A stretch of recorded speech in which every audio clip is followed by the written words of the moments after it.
영숙은 그 남자를 다시는 보지 않을 줄 알았다. 20년 전 그는 유부남이었다. 그녀는 사랑이라 믿었고 그는 곧 정리하겠다고 말했다.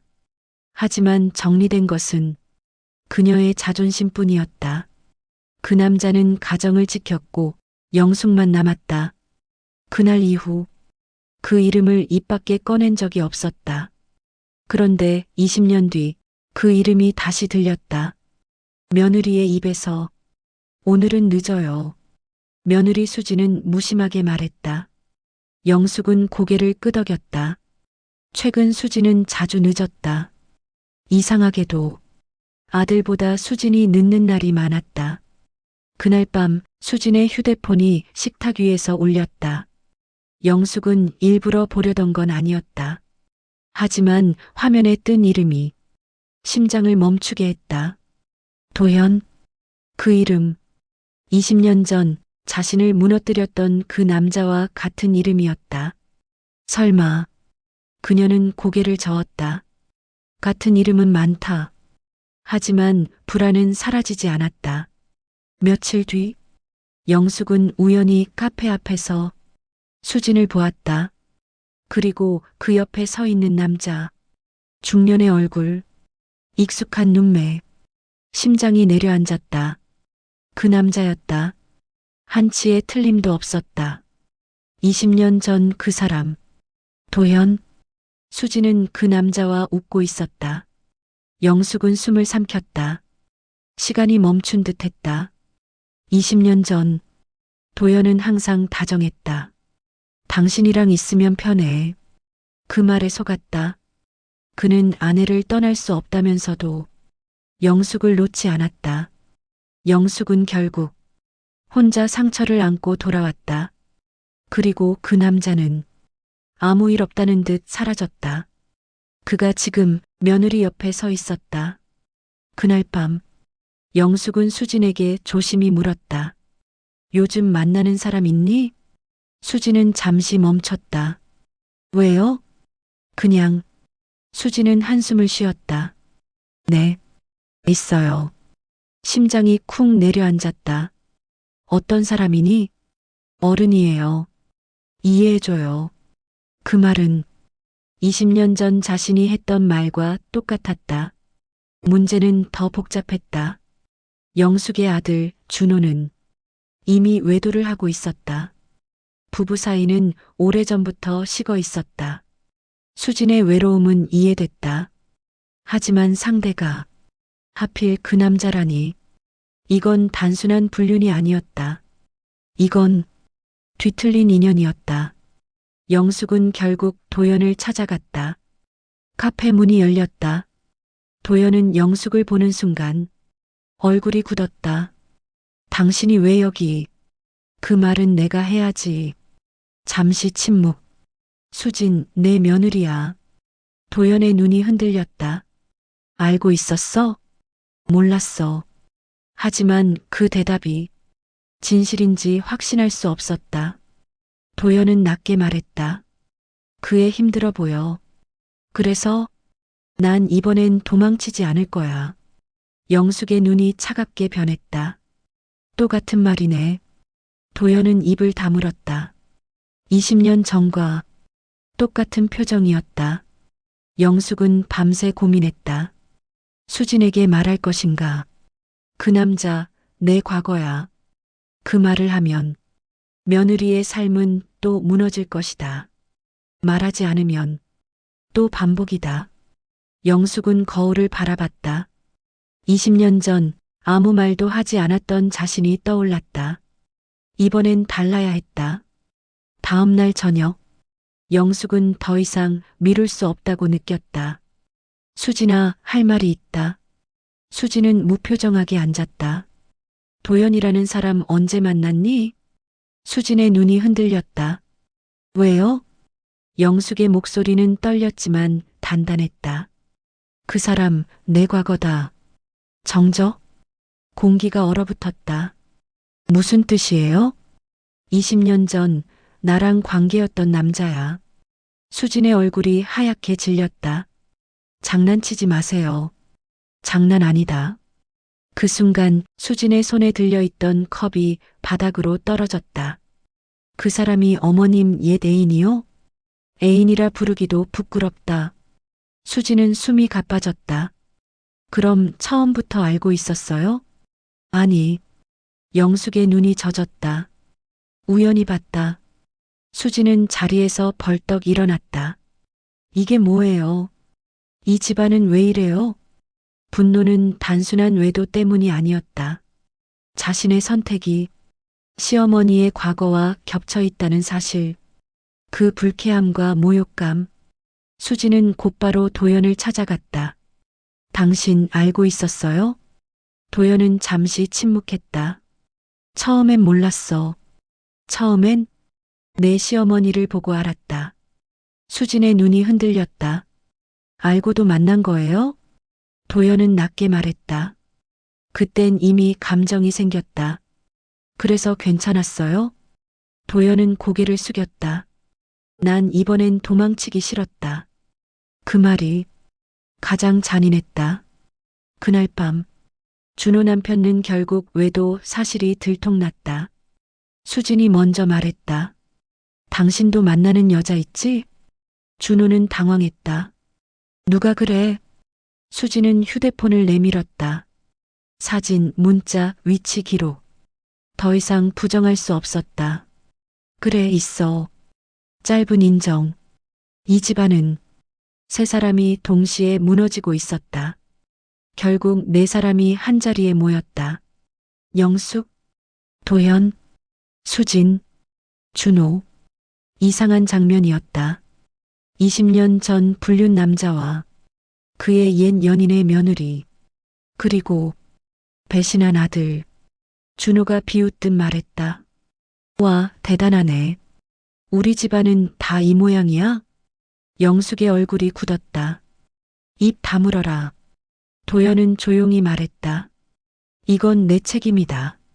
하지만 그 말은 20년 전에도 들은 말이었다. 영숙은 처음으로 20년 전 이야기를 모두 꺼냈다. 도연은 그때 아내와 이미 별거 상태였다고 말했다. 하지만 이혼은 안 했잖아요. 수진의 말이 날카로웠다. 도연은 침묵했다. 그의 침묵이 가장 솔직한 대답이었다. 수진은 혼란스러웠다. 남편은 배신했고 자신은 외로움에 기대었고 그 상대는 시어머니의 과거였다. 이게 벌인가요? 아무도 대답하지 못했다. 도연은 조심스럽게 말했다. 난 널 진심으로 생각한다. 그 말이 더 이상 위로가 되지 않았다. 영숙은 수진에게 말했다. 지금이라도 멈춰라. 어머님은 멈췄어요? 그 질문에 영숙은 말을 잃었다. 20년 전 그녀는 멈추지 못했다. 이번엔 며느리가 멈춰야 하는 상황이었다. 준호는 폭발했다. 나만 나쁜 놈이야? 아니. 수지는 차갑게 말했다. 당신도 나도 그 사람도 다 나빠. 정직한 말이었다. 이건 피해자와 가해자의 문제가 아니었다.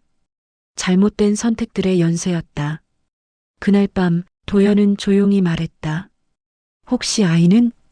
수진의 표정이 굳었다. 무슨 뜻이에요? 시기가. 그 말에 공기가 멈췄다. 영숙의 얼굴이 하얗게 질렸다. 준호는 분노했다. 무슨 개소리야. 하지만 의심은 한 번 생기면 사라지지 않는다. 수지는 계산해봤다. 시기상 가능성은 낮았다.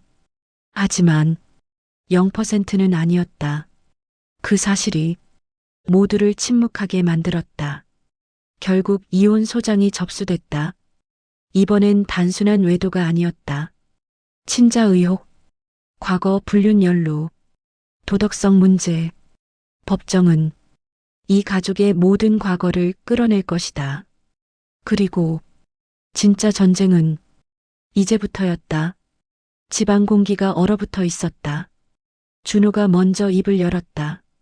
검사하자. 수지는 고개를 들었다. 뭐래요? 유전자 검사.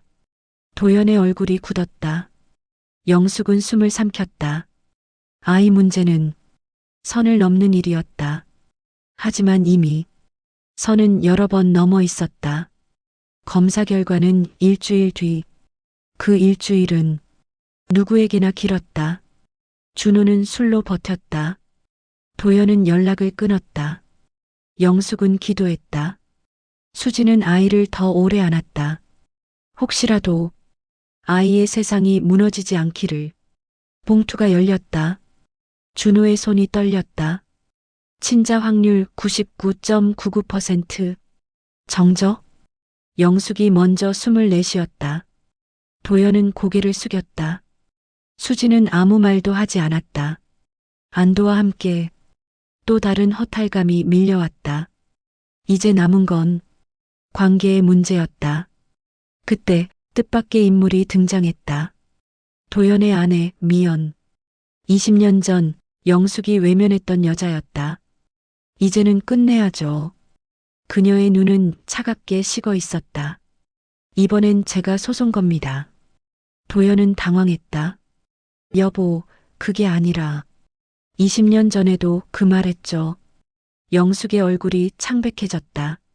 시간이 되돌아온 듯했다. 미연은 말했다. 당신이 떠날 거라 믿고 기다렸어요. 도연은 고개를 들지 못했다. 하지만 당신은 둘 다 놓지 않았죠. 영숙은 숨이 막혔다. 그녀는 그때 미연이 얼마나 무너졌는지 몰랐다. 아니, 알려 하지 않았다. 이번엔 내가 끝냅니다. 미연의 선언이었다. 준호의 외도는 회사에도 퍼졌다. 내부 감사가 시작됐다. 거래처 여성과의 관계, 출장비 허위 청구 의혹. 그는 점점 코너로 몰렸다. 이게 다 내 때문이야. 준호가 수진에게 소리쳤다. 수진은 담담했다. 아니, 내 선택 때문이야. 재판이 시작됐다. 이번 사건은 단순 이혼이 아니었다. 양측 모두 상대의 도덕성을 공격했다.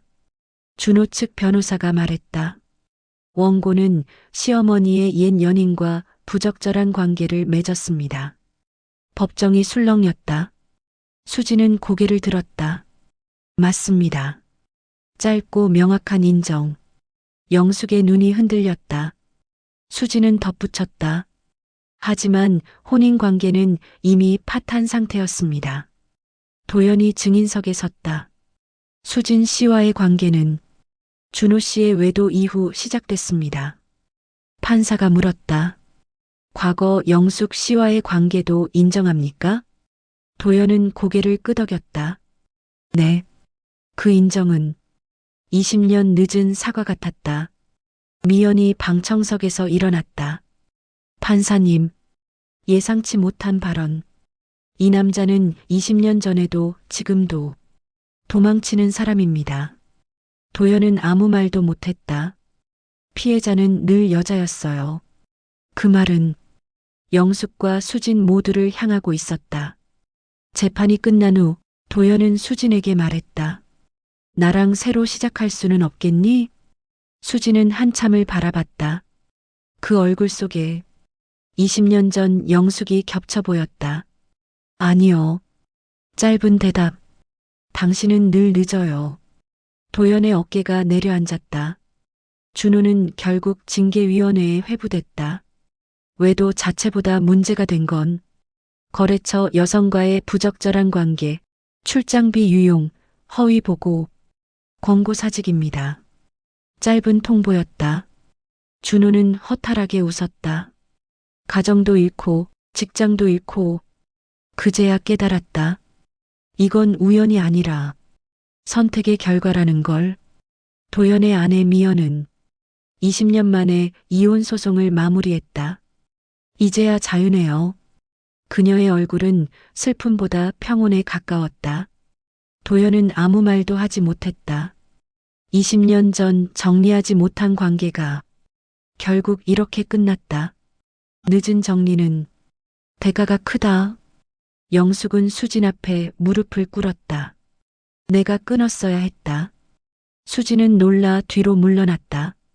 어머님, 20년 전 내가 멈췄다면 너는 이런 선택 안 했을지도 모른다. 수진의 눈이 흔들렸다. 아니에요. 제 선택이에요. 영숙은 고개를 저었다. 반복은 환경이 만든다. 그 말은 자신을 향한 고백이었다. 준호는 양육권을 포기하지 않았다. 그래도 내가 아빠야. 수지는 차분했다. 아빠라면 지켰어야지. 법정에서는 경제력, 양육태도, 아이의 정서 상태가 논의됐다. 준호의 실직은 치명적이었다. 상담사가 제출한 자료. 아이의 그림에는 엄마와 자신 그리고 할머니가 있었다. 아빠는 구석에 작게 그려져 있었다. 판사는 잠시 그림을 바라봤다. 아이의 마음은 거짓말을 하지 않는다. 그때 예상치 못한 녹취가 제출됐다. 20년 전 도연과 영숙의 통화 녹음. 미연이 보관하고 있던 파일이었다. 당신이 정리 안 하면 난 떠날 거예요. 조금만 기다려. 기다림은 끝나지 않았다. 판사는 말했다. 반복된 행태는 인물의 신뢰도 판단에 참고됩니다. 도연은 완전히 고개를 숙였다. 저 사람들 다 부도덕합니다. 준호가 외쳤다. 저만 나쁜 게 아니잖아요. 법정은 조용했다. 판사가 말했다. 타인의 잘못은 당신의 책임을 덜어주지 않습니다. 그 한 문장이 모든 걸 정리했다. 도연이 마지막으로 물었다. 정말 끝이야? 수지는 담담했다. 당신은 제 선택의 실수였어요. 날 사랑하지 않았어? 수지는 잠시 눈을 감았다. 외로움을 사랑이라 착각했을 뿐이에요. 그 말에 도연은 더 이상 붙잡지 못했다. 영숙은 재산 일부를 아이 명의로 신탁했다. 이건 내 속죄다. 수지는 고개를 숙였다. 완전한 용서는 아니었지만 미움만 남겨두지 않기로 했다. 네 사람은 각자의 밤을 보냈다. 준호는 술에 취했고 도연은 텅 빈 집에 앉아 있었고 미연은 조용히 짐을 정리했고 영숙은 기도했다. 수지는 아이를 꼭 안고 있었다. 엄마, 우리 어디 안 가? 안 가. 엄마가 지켜. 그 약속이 이번 이야기의 중심이었다. 법정은 고요했다. 판사의 목소리는 낮고 분명했다. 본 법원은 미성년 자녀의 복리를 최우선으로 판단합니다. 잠시 정적. 양육권은 원고 수진에게 지정합니다. 수진의 눈이 천천히 감겼다. 피고 준호는 양육비를 성실히 지급해야 하며 재산 분할은 원고 60%, 피고 40%로 정합니다. 망치 소리가 울렸다. 짧았지만 오랜 시간을 끝내는 소리였다. 법정 밖. 준호는 벽에 기대 앉았다. 이게 다 내가 이를 키워서 그래. 수지는 차분했다. 아니, 당신이 키운 거야. 준호는 처음으로 아무 말도 하지 못했다. 도연은 멀리 서 있었다. 그는 수진을 바라보다가 조용히 고개를 숙였다.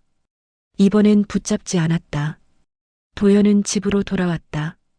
비어있는 거실. 아내도 떠났고 수진도 떠났다. 20년 전에는 둘 중 하나라도 남았었다. 이번엔 아무도 남지 않았다. 그는 그제야 깨달았다. 자신은 사랑을 한 게 아니라 선택을 미룬 것뿐이었다는 걸. 며칠 뒤 준호에게서 전화가 왔다. 아이 한 번만 더 보자. 수지는 잠시 침묵했다. 정해진 날에 와. 준호는 조용히 말했다. 나 망한 것 같다. 당신이 무너진 건 나 때문이 아니야. 준호는 그 말을 부정하지 못했다. 영숙은 수진을 불렀다. 난 내가 나를 미워해도 괜찮다. 수진은 담담했다. 미워해요. 정직한 대답. 하지만 이번엔 침묵하지 않아서 다행이에요. 영숙의 눈에서 눈물이 흘렀다. 20년 전 그녀는 침묵했다. 이번엔 말했고 멈췄다. 그 차이가 세대를 바꿨다.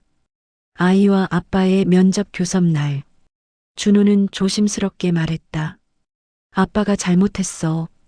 아이는 한참을 바라보다가 말했다. 엄마 울게 하지 마. 그 말에 준호의 눈이 젖었다. 아이의 세계는 단순했다. 울게 하는 사람은 나쁜 사람, 지켜주는 사람은 좋은 사람. 수지는 작은 아파트로 이사했다. 햇빛이 잘 들어오는 집. 아이 방에 먼저 책상을 놓았다. 엄마, 여기 우리 집이야? 응, 우리 집. 이번엔 흔들림이 없었다. 어느 날 도연이 찾아왔다. 한 번만 묻고 싶다. 수지는 문 앞에 섰다. 왜 나였니? 도연은 씁쓸하게 웃었다. 너는 나를 믿어줬다. 그게 문제였죠. 수지는 차분히 말했다. 저는 이제 믿음 낭비 안 해요. 문이 닫혔다. 이번엔 완전히 끝이었다. 영숙은 혼자 벤치에 앉아 있었다. 20년 전 그녀는 외로움에 기대었다. 수지는 배신에 기대었다. 그리고 그 남자는 늘 미루었다. 하지만 이번에는 누군가 멈췄다. 수진이 멈췄고 영숙이 인정했고 미연이 떠났고 아이를 지켰다. 반복은 끊어질 수 있다. 봄이었다. 벚꽃이 흩날렸다. 수지는 아이와 손을 잡고 걸었다. 영숙은 조금 떨어진 곳에서 그 모습을 지켜봤다. 미움은 완전히 사라지지 않았지만 후회는 남겨두지 않기로 했다. 도연은 다른 도시로 떠났고 준호는 작은 회사에 재취업했다. 완전한 해피엔딩은 아니었다. 하지만 같은 실수를 다시 하지는 않을 것이다. 그것이면 충분했다. 영숙은 조용히 중얼거렸다. 이제는 여기서 끝이다. 하늘은 맑았다. 이번에는 정말 비가 오지 않았다.